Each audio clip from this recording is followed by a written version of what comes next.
Varicose veins కి సరైన చికిత్స కోసం సంప్రదించండి ఎవిస్ హాస్పిటల్. నమస్కారం. విష్ణు పురాణం 6వ భాగంలోకి వచ్చాం. పృథువుని పరిపాలకుడిగా బ్రహ్మ నియమించిన తర్వాత అన్ని శాఖలకి అధిపతులుగా కొంతమందిని నిర్ణయించాడు. ఏ శాఖకి ఎవరెవరిని ఇచ్చారో చెప్తున్నారు. నక్షత్ర గ్రహ విప్ర తపోయజ్ఞ వృక్షలతా గుల్మాదులన్నిటికీ చంద్రుడట. నక్షత్రాలకి, గ్రహాలకి, బ్రాహ్మణులకి, తపస్సుకి, యజ్ఞానికి, వృక్షాలకి, లతలకి, గుల్మాదులంటే పొదలు, వాటికి చంద్రుడట. రాజులకి వైశ్రవణుడు, జలమునకు వరుణుడు, ఆదిత్యులకు ఉపేంద్రుడైనటువంటి విష్ణువు, వసువులకు పావకుడు, ప్రజాపతులకు దక్షుడు, మరుద్గణాలకు ఇంద్రుడు, మునులకు కపిలుడు, దైత్యదానవులకు ప్రహ్లాదుడు, పితృగణములకు యముడు, ఏనుగులకు ఐరావతము, పక్షులకు గరుత్మంతుడు, సర్పాలకు వాసుకి, అశ్వములకు ఉచ్చైశ్రవము, గోవులకు వృషభము, మృగాలకు సింహము, వృక్షాలకు ప్లక్షం అంటే జువి చెట్టు, పర్వతాలకు హిమగిరి అధిపతులుగా అయ్యారట. ఇప్పుడు చెప్పిన వీళ్ళందరూ కూడా విష్ణువంశతోటి పుట్టిన వాళ్ళేనట. ఆయన ప్రభావం లేకపోతే ఏదీ లేదు. పాలకుని యందు విష్ణుభావం లీనమై ఉంటుంది.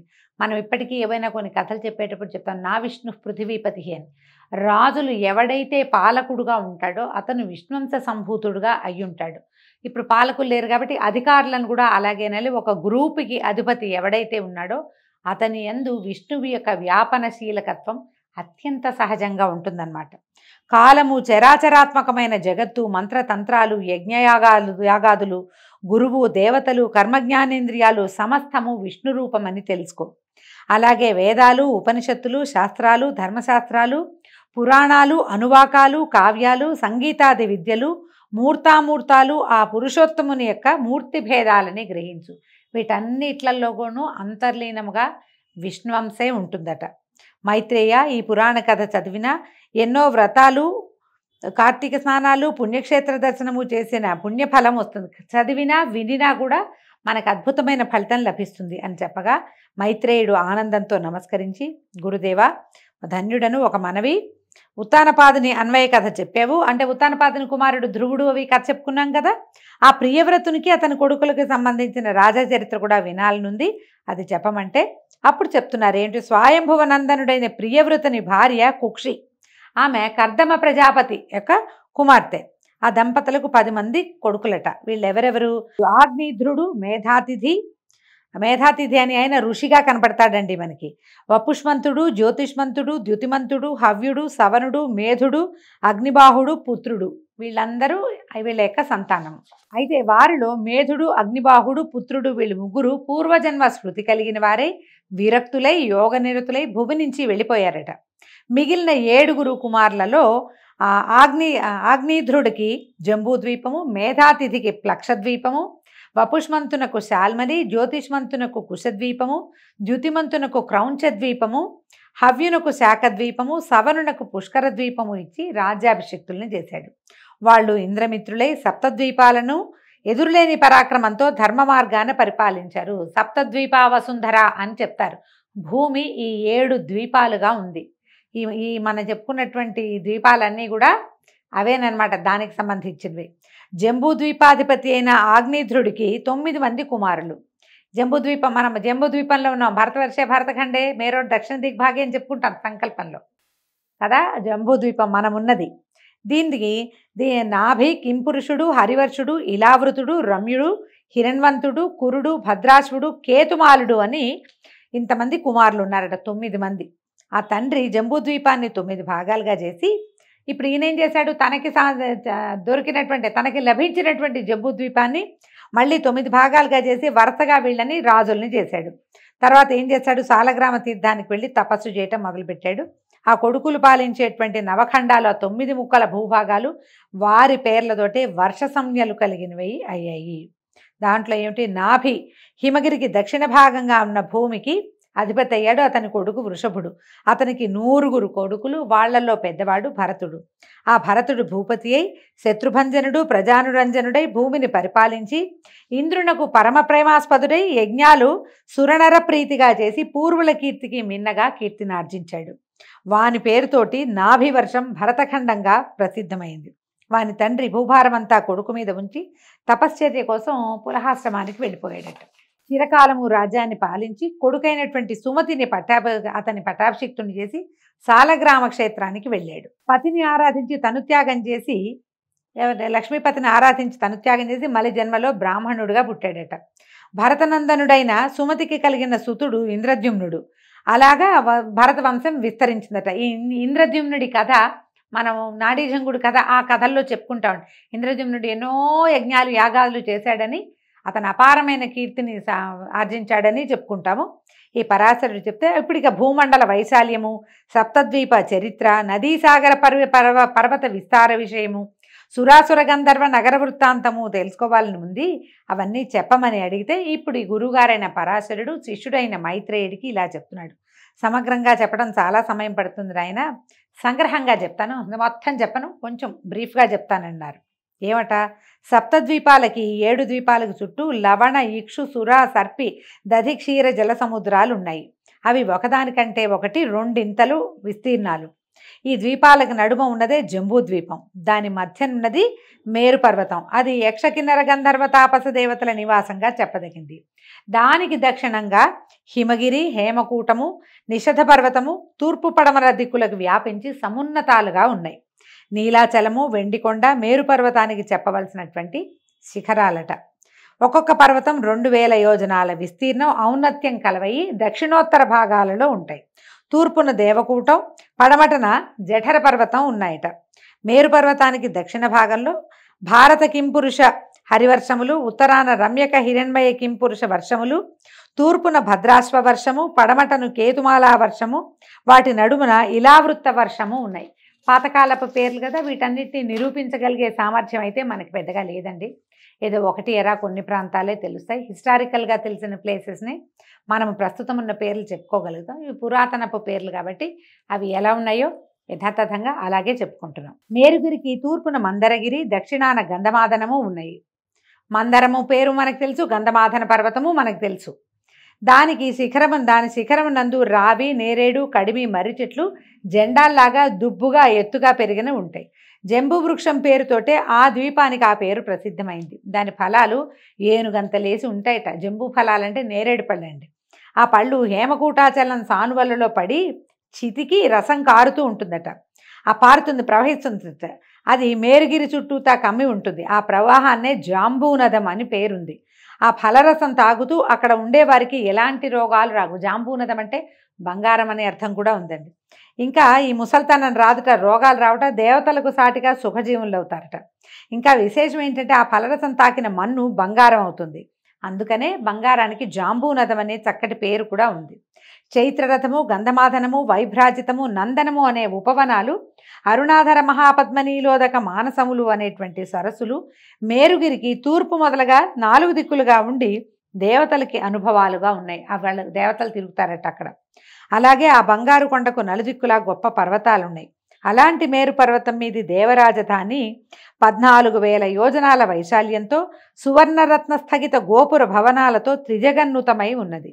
విష్ణుపాదం నుంచి బయలువడిన ఆకాశగంగా 4 పాయలుగా మారి సీత, అలకనంద, చక్షువు, భద్ర అనే పేర్లు కలదై ఆ అమర రాజధానికి 4 దిక్కులా ప్రవహించి కిందనున్న భారతాది వర్షములందు కూడా ప్రవహిస్తూ ఉంటుంది.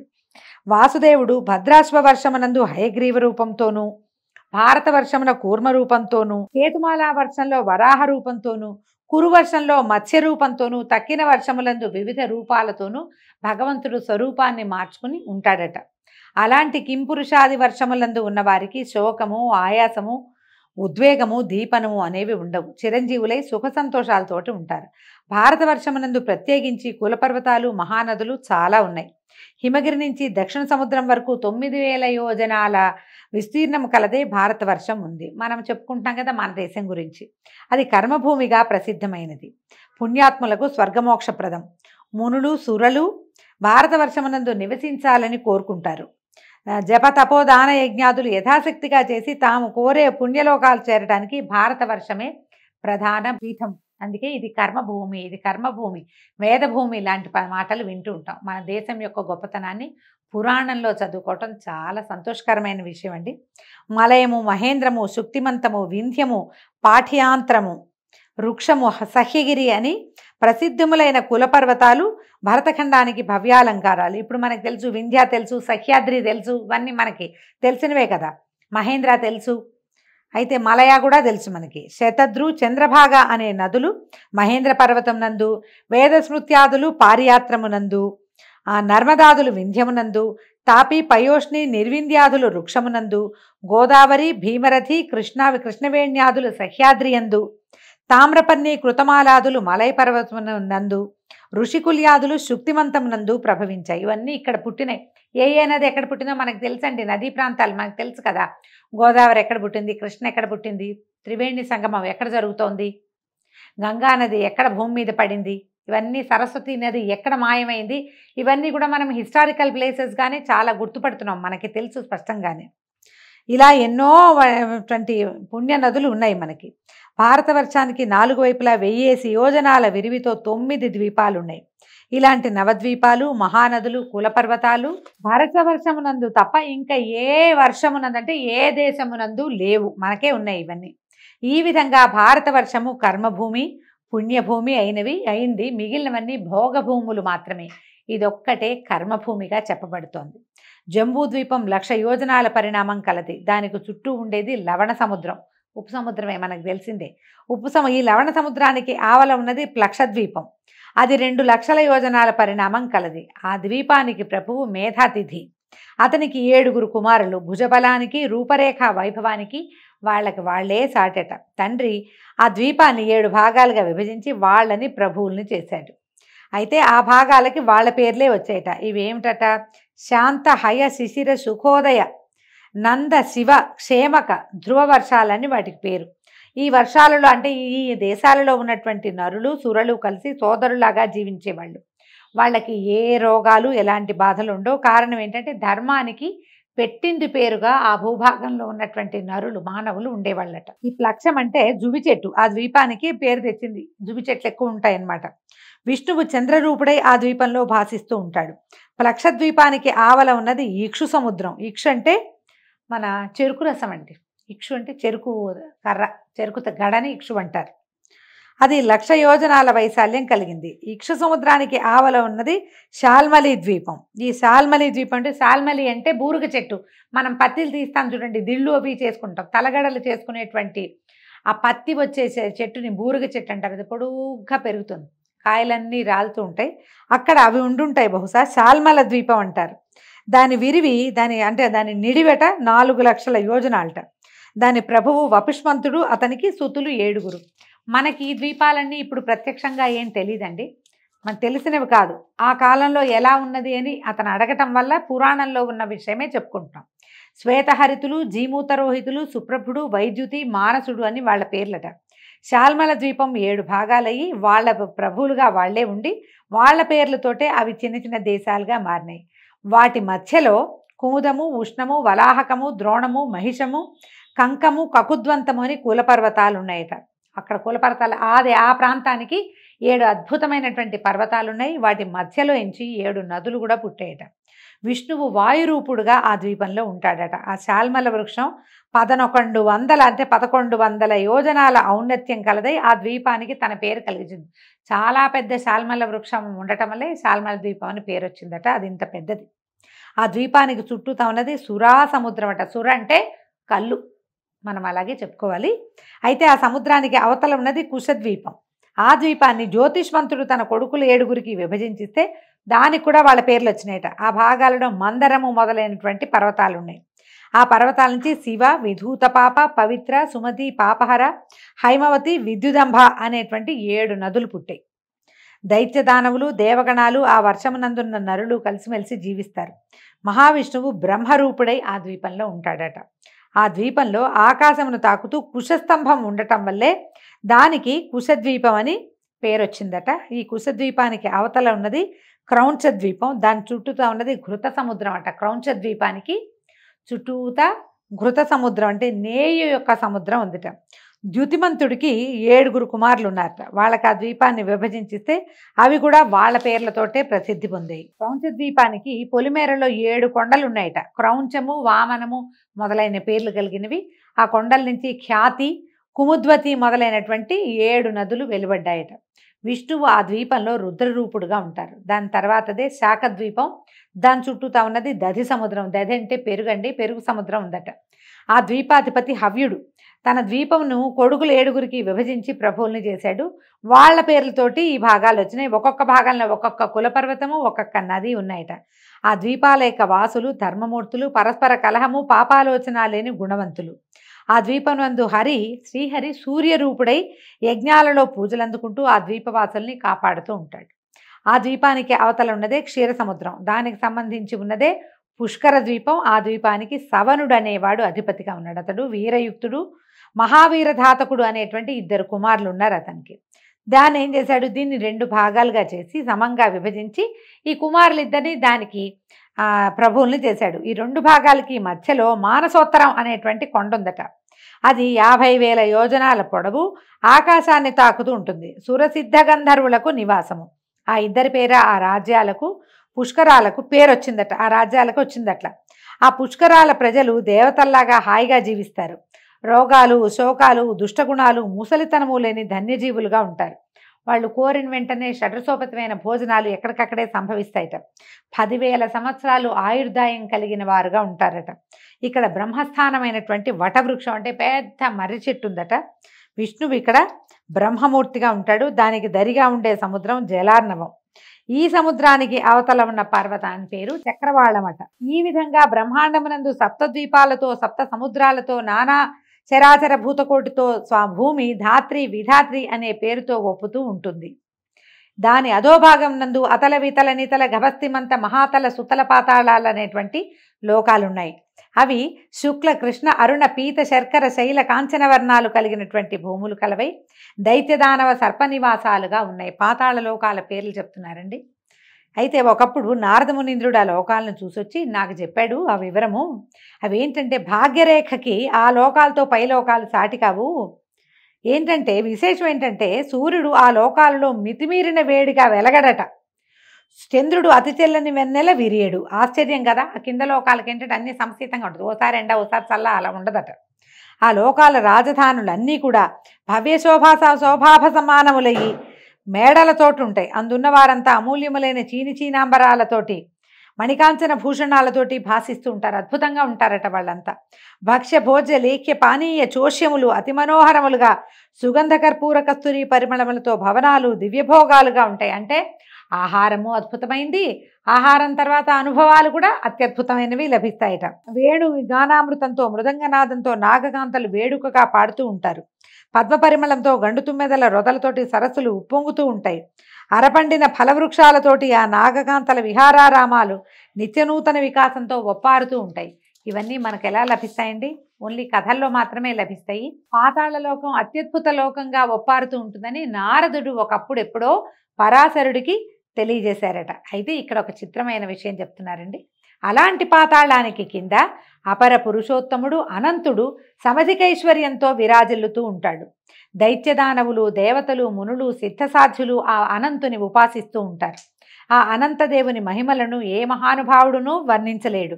1000 శిరోమణుల కాంతులు దిక్కులయందు నిత్యనూతన కళలను కూర్చుతూ ఉండగా కిరీట కుసుమమాలికల సుగంధము ఆ లోకానికంతకు భవ్య సౌరభం కలిగిస్తూ ఉండగా శరత్కాల మేఘఛాయకు పోటీ చేసే శరీరకాంతి నిండువెన్నెల పండువ కాగా నడుమున కట్టిన నీలాంబర కాంతి దిక్కుల చిమ్మచీకట్లు కమ్ముతూ ఉండగా ఆ శేషుడు అనాయాసంగా భూమండలాన్ని భరిస్తూ ఉంటాడు.